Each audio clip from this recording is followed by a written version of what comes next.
Hello everyone. So here we are together to study the first chapter of this book.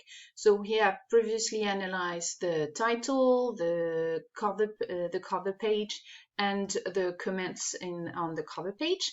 So now we're ready to analyze this first chapter in details because it's quite important to understand the rest of the book and to be very active as a reader.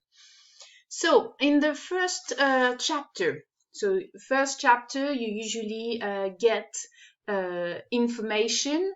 It's a form of exposition where the reader knows and gets to know the characters, the setting, and it also sets some sort of atmosphere, which is really important here because we said that it was supposed to be a thriller, a detective story.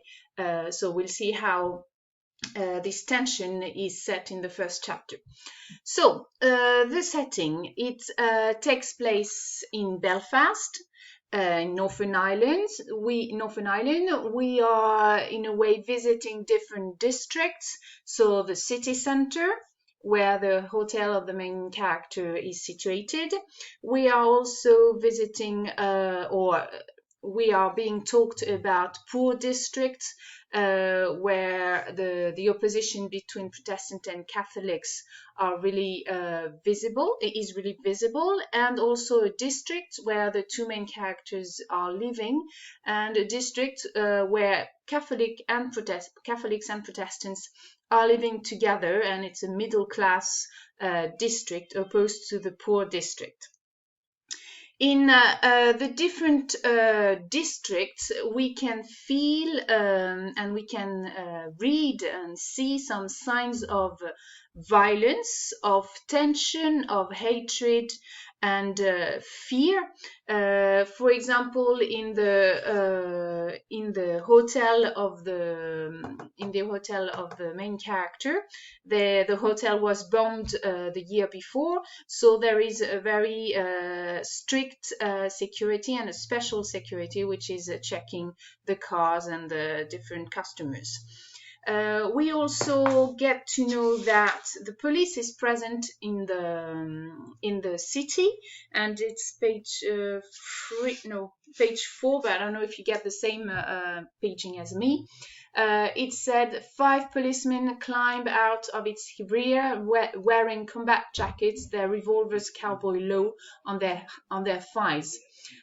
So you've got the indication of revolver, rear wearing combat jacket, so a very visible presence of violence and repression from the police.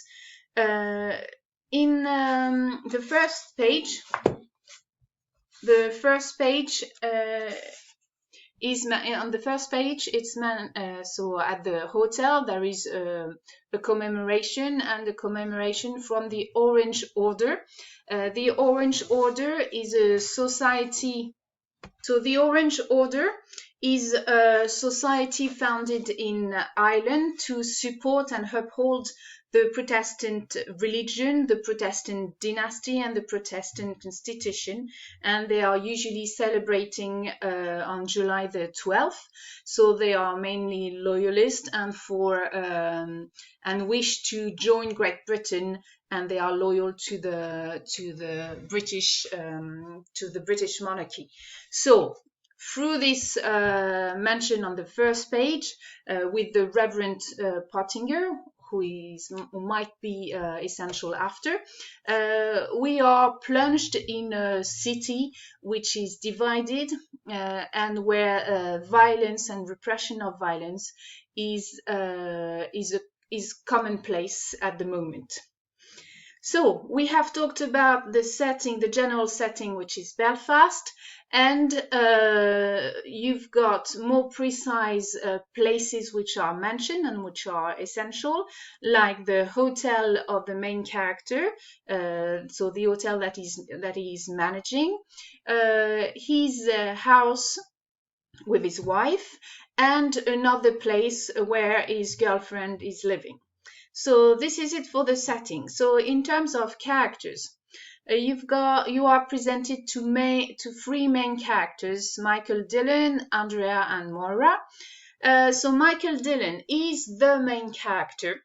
Is the first one who is presented, and he's the hotel manager, and we can see right from the beginning that he's under pressure from the responsibilities that he has at his hotel, and the fact that it's a very busy week. He's running everywhere and he's really in a rush. He's also under pressure from his father, who taught him his job and who is expecting a lot from him. And he's also, in a way, under pressure because he's having an affair with a young student in art, Andrea. And he's making up his mind to tell his wife about this relationship and to leave everything behind. So he's presented as a very confused man, perplexed man who has difficulties to make up his mind. Yeah, and to take a very decisive to take a very important decision. We also learn that he's a failed poet. So he was dreaming of becoming a poet, but he left everything behind and didn't fulfill his dream. So that's something which is recurring in the first chapter. So you've got different quotes. So I'm page 5.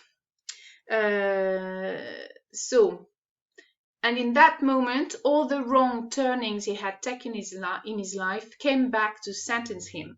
So it means that he's not a happy man, and he's becoming aware of the fact that he has not taken the right decision in his life, and he's not living the life that he wanted. Page 7. Page 7. He was a failed poet in a business suit. Page 17.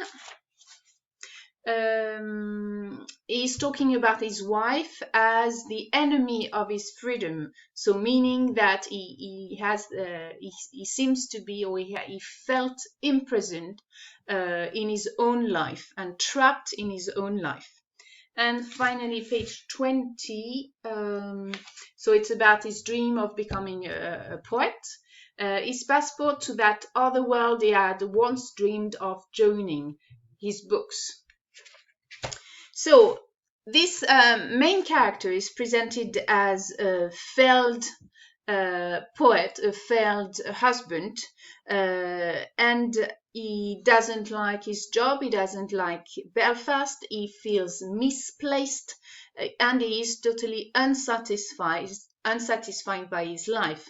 His dreams have been thwarted, and so he's in the middle of this reflection about a turning point in his life. So he's not maybe the hero that we were waiting for, and he seems more as an anti-hero to which the reader has find difficult to empathize or sympathize with. So this is Michael Dillon. Then we meet also Andrea. Andrea is a young Canadian student. She's 22. And she's quite ambitious and in love with Michael Dillon.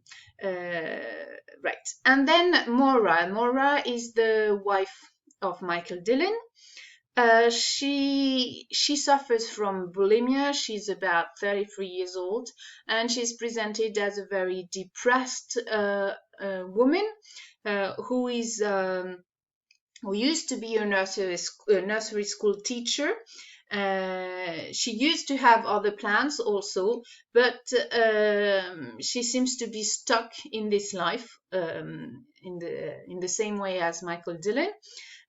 So she's presented as very depressive, very anxious, and very worried about her look, which so sound a bit superficial and which portray her as a very tortured woman, tortured and superficial woman. So you've got a quote, page 19. You've got a scene with the mirror, which is a symbol which is associated to her.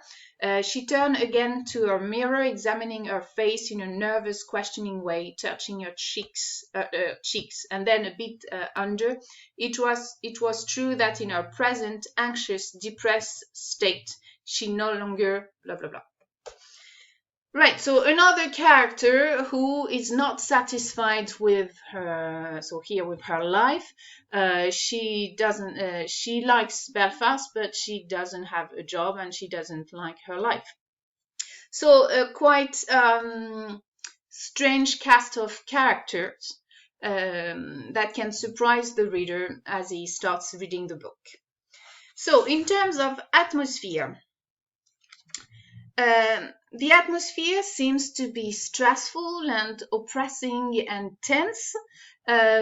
We feel that there is something happening, but for the moment, we can't see anything happening, but we feel that there is something underlining.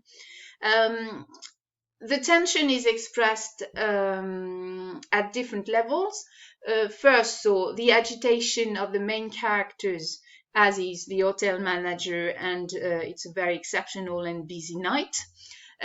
This character is overwhelmed by his responsibility, but it's also, and so this is the external agitation around him. There is also an inner agitation as a husband who wishes to leave his wife, and who seems to be trapped in his life and in his past decisions.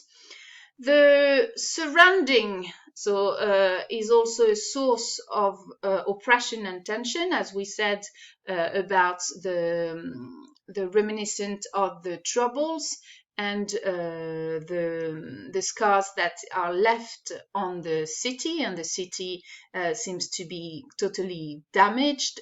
The people seem to be vulnerable and scared, and all the scene and beginning of the book takes place at night, or in this frontier between the end of light and the end of day and the beginning of the night. Moreover, you've got we are presented, or no, yes, there is an ominous event which is taking place in this first chapter, which is the death of Michael Dillon's cat. So it is intriguing, and it seems to foretell some darker events and some darker events about the characters. Right. Moreover, we feel that there is something which is not quite right, and which is not as beautiful as it seems to be for the main character, and it seems that it insists on maybe the naivety of Michael Dillon, but also it also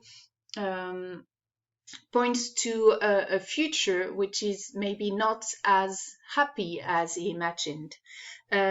So everything seems to be too happy. It seems to be a happy beginning at the beginning of a book, whereas it should be an happy ending at the end of the book. Page 17. At the top, tonight my life has changed, everything has changed, everything. The fact that everything is repeated and that change is also repeated cast doubt about the real change that is going to occur, and can also make the reader question about the real happiness of the future of the two of the couple, of the future couple, Andrea and Michael. Right, and moreover, when